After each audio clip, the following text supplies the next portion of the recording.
Welcome to our YouTube classes. तो जैसा कि हमने कल तक पढ़ा था कि इंडस वैली सिविलाइजेशन का इंट्रोडक्शन लिया था, तो आज हम पढ़ेंगे उसके जियोग्राफिकल एक्सटेंट के बारे में। हमने कल पढ़ा था कि जो इंडस वैली सिविलाइजेशन है वो टू पार्ट, उसके दो नाम होते हैं, दो नाम थे, जैसे हड़प्पन सिविलाइजेशन और हिंदू सरस्वती सिविलाइजेशन। ठीक है, और इनकी जो एक्सकेवेशन है वो किस किसने की थी वो भी हमने आपको बताया था। जो मोहनजोदाड़ो है और हड़प्पा है उसकी सबसे पहले एक्सकेवेशन हुई थी और टू इम्पोर्टेंट साइट माना जाता है। और पढ़ा था कि उसके उस टाइम पे कौन कौन से मेटल नोन थे और कौन से अननोन मेटल थे। ठीक है, तो आज हम इनके जियोग्राफिकल एक्सटेंट के बारे में पढ़ेंगे। ठीक है, तो जो जियोग्राफिकल एक्सटेंट था,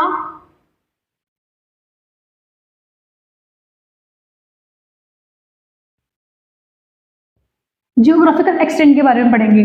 तो जो इंडस वैली सिविलाइजेशन था वो उसके हम पहले उसकी बाउंड्री कहाँ कहाँ तक सीमित थी, मतलब उसकी बाउंड्री कहाँ कहाँ तक एक्सटेंड थी। तो नॉर्थ में ये मांडू, मांडू एक जगह है जम्मू कश्मीर में,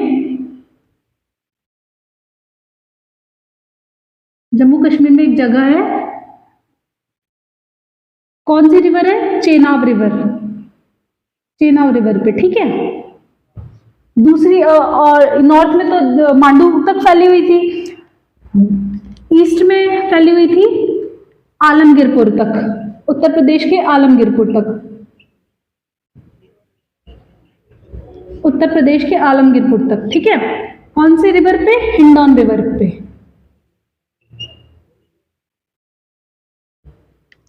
और साउथ में फैली हुई थी दायमाबाद तक।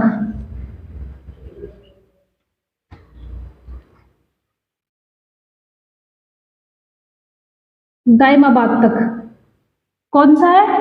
दायमाबाद महाराष्ट्र में है, महाराष्ट्र में फैली, महाराष्ट्र तक फैली हुई थी।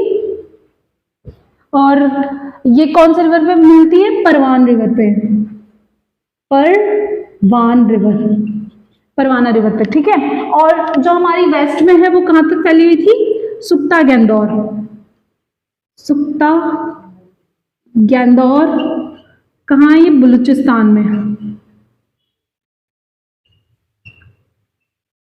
बलूचिस्तान में। कहाँ? प्रेजेंट डे में पाकिस्तान और ईरान के बॉर्डर पे मिलती है। ठीक है,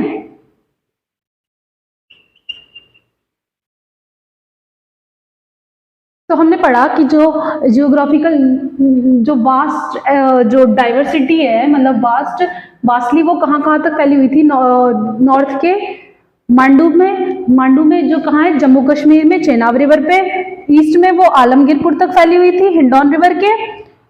साउथ में दायमाबाद तक जो महाराष्ट्र में है परवान रिवर पे। और वेस्ट में सुक्ता गैंदौर बलूचिस्तान, पाकिस्तान और ईरान के बॉर्डर के पास। और ये इंडिया की कौन और कवर्ड कौन कौन से पार्ट को करता है? ये इंडस वैली सिविलाइजेशन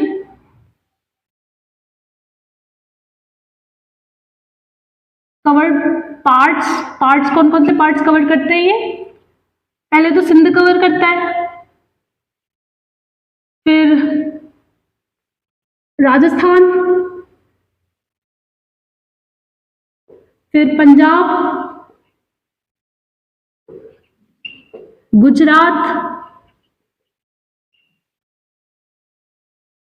फिर उत्तर प्रदेश। ये पांच स्टेट को कवर करते हुए ये पूरा इंडस वैली सिविलाइजेशन कवर करता है। ठीक है, ये इन सारी पार्ट को कवर करता है। हमने पढ़ा कि हमने ये जो पढ़ा, अब हम पढ़ेंगे कि कौन से पार्ट में, कौन से, जैसे पाकिस्तान में कौन कौन से, कहाँ कौन कौन सी इंपॉर्टेंट साइट है, फिर इंडिया में कौन कौन सी इंपॉर्टेंट साइट है, फिर उसके बाद हम पढ़ेंगे कि अफगानिस्तान में कौन कौन सी इंपॉर्टेंट साइट है। ठीक है, पढ़ेंगे कि कौन कौन सी साइट में, मेजर साइट कौन कौन सी थी पाकिस्तान, इंडिया और अफगानिस्तान में। ठीक है, तो पहले हम पढ़ेंगे कि मेजर साइट कौन कौन सी है। मेजर साइट पहले हम पढ़ेंगे पाकिस्तान की। पाकिस्तान में पहला है हड़प्पा,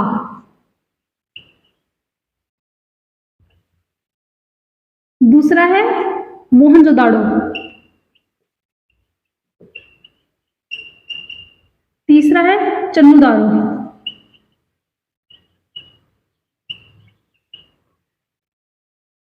इंडिया में 6 इंपॉर्टेंट साइट मानी जाती है इंडिया में। 6 इंपॉर्टेंट साइट्स है।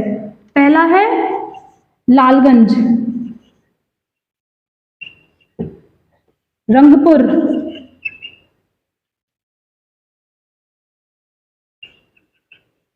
थर्ड है सुरकोटड़ा,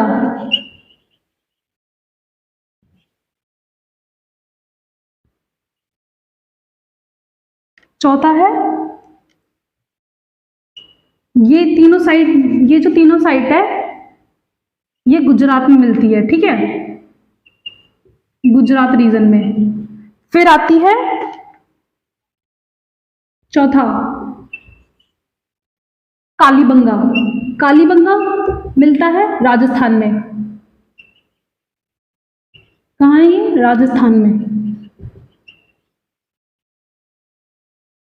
फिर आ जाता है बनावली,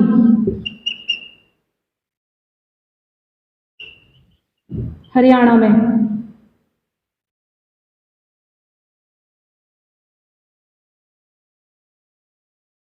इसके साथ बनावली के साथ एक और अभी रिसेंट डिस्कवरी में मिला है राखीगढ़ी, जिसको हम सबसे बिगेस्ट एक्सकेवेशन माना जाता है इंडस वैली सिविलाइजेशन का, ठीक है, राखीगढ़ी प्लस राखीगढ़ी।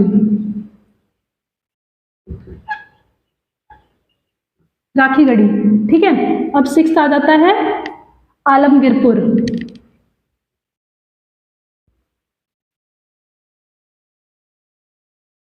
यह है यूपी। तो हमने पढ़ा कि जो मेजर साइट है पाकिस्तान में हड़प्पा, मोहनजोदाड़ो, चन्नूदारो है। इंडिया में लालगंज, रंगपुर और सुरकोटड़ा है। फिर कालीबंगा है, बनावली है, राखीगढ़ी अभी रिसेंट डिस्कवर हुआ है, आलमगीरपुर उत्तर प्रदेश में पाया जाता है, ठीक है। तो अब हम पढ़ेंगे अफगानिस्तान में इंपॉर्टेंट साइट कौन कौन सी थी, ठीक है। तो अफगानिस्तान में मेजर साइट थी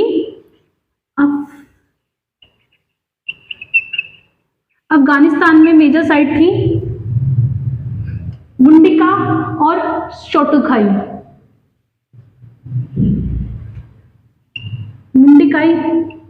मुंडिका और शोटुखाई, ये 2 इंपॉर्टेंट साइट थी, ठीक है। मुंडिका और शोटुखाई ये अफगानिस्तान की इंपॉर्टेंट साइट थी।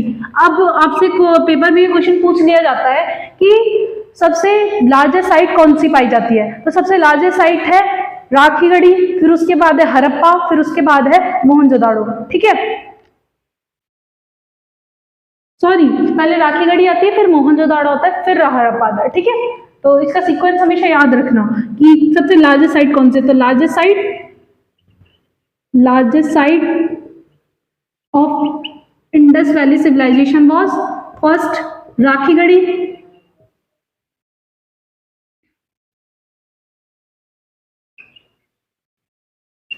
दूसरा है मोहनजोदाड़ो,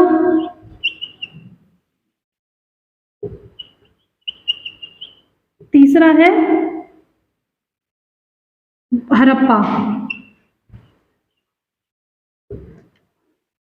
हमने यहां तक पढ़ा है ना। अब हमने क्या क्या पढ़ा अब तक, मैं आपको रिवाइज करवा देती हूँ। हमने जियोग्राफिकल एक्सटेंट पढ़ा। जियोग्राफिकल एक्सटेंट में हमने पहले पढ़ा कि जो नॉर्थ में वो कहाँ तक एक्सटेंट था इंडस वैली सिविलाइजेशन, मांडू तक। मांडू कहाँ है? जम्मू कश्मीर में। जम्मू कश्मीर में कौन सी जगह? चेनाब रिवर के पास।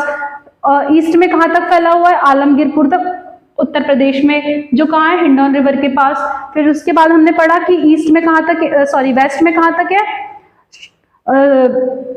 सुख्ता गैंदौर में, बलोचिस्तान में पाया जाता है। फिर उसके बाद हमने पढ़ा कि साउथ में कहाँ तक पाया जाता है? दाइमाबाद के महाराष्ट्र में मिलता है। और वो कहाँ तक फैला हुआ है, मतलब कौन से रिवर में? परिवान रिवर तक। और कौन कौन से पार्ट को कवर करता है ये?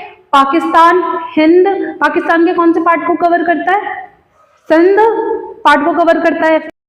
तो हमने पढ़ा कि ये कौन कौन से पार्ट को कवर करता है इंडिया के ये गुजरात को कवर करता है, राजस्थान को कवर करता है, उत्तर प्रदेश को कवर करता है और पंजाब को कवर करता है, और पाकिस्तान में सिंध को कवर करता है, ठीक है। हमने यहाँ तक पढ़ा। अब हमने उसके बाद हमने पढ़ा कि मेजर साइट कौन कौन सी थी। तो इंडिया में मेजर साइट पाई जाती है लालगंज, रंगपुर, आलमगीरपुर, बनावली, राखीगढ़ी, लालगंज और उसके बाद कालीबंगा। ये सारी राजस्थान में, इंडिया में इंपॉर्टेंट साइट पाई जाती है।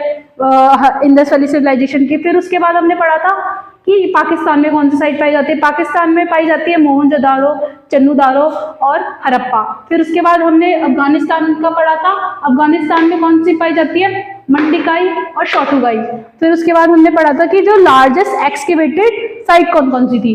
तो पहले आई थी हमारी राखीगढ़ी जो हरियाणा में है, मोहनजोदाड़ो पाकिस्तान में है और हड़प्पा पाकिस्तान में है। तो हमने यहाँ तक पढ़ा था। अब कल हम पढ़ेंगे उसके एग्रीकल्चर के बारे में, इंडस वैली सिविलाइजेशन की ट्रेड और कॉमर्स कैसा होता है। फिर उसके बाद हम पढ़ेंगे कि वहाँ पे कौन से ट्रेड कैसा होता था। फिर उसके बाद पढ़ेंगे कि वहाँ के लोग कैसे वेट मेजरमेंट करते थे, कौन कौन से उसमें वेट मेजरमेंट के इन्वेंशंस हुए थे, कौन कौन सी साइट में हमें कौन कौन से चीजें मिली है, उन सब के बारे में, एक्सकवेशन के बारे में पढ़ेंगे। ठीक है, तो अगर आपको ये चैनल सफिशिएंट लगा हो और ये लेक्चर अच्छा लगा हो तो कृपया करके चैनल को लाइक, सब्सक्राइब और शेयर जरूर कीजिए। Thank you.